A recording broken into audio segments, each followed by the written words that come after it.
Who can find a virtuous woman? For a prize is far above rubies.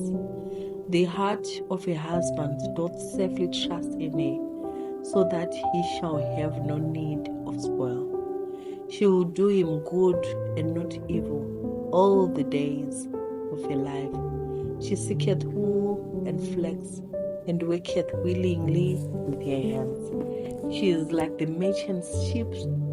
She bringeth food from afar. She riseth also while it is yet night, and giveth meat to her household, and a portion of her maidens. She considereth a field, and buyeth it. With the fruits of her hand she planteth a vineyard. She girdeth her loins with strength, and strengtheneth her arms. She perceiveth that her merchant's dice is good. Her candle goeth not out by night. She layeth her hands to the spindle, and her hands hold the distaff. She stretcheth out her hand to the poor. Yea, she reacheth forth for her hands to the needy. She is not afraid of the snow for her household, for all her household are clothed with scarlet. She maketh herself coverings of tapestry. Her clothing is silk and purple. Her husband is known in the gates when he sitteth among the elders of the land. She maketh fine linen and selleth it, and delivereth girdles unto the merchants.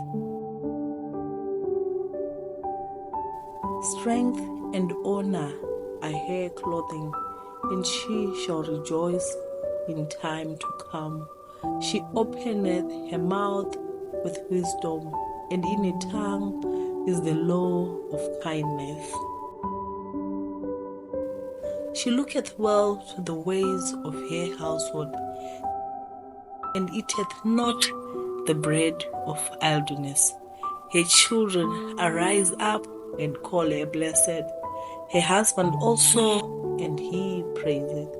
Many daughters have done virtuously, but thou excellent them all. Favor is deceitful, and beauty is vain. But a woman that feareth the Lord, she shall be praised. Give her of the fruit of her hands, and let her own works praise her in her gates.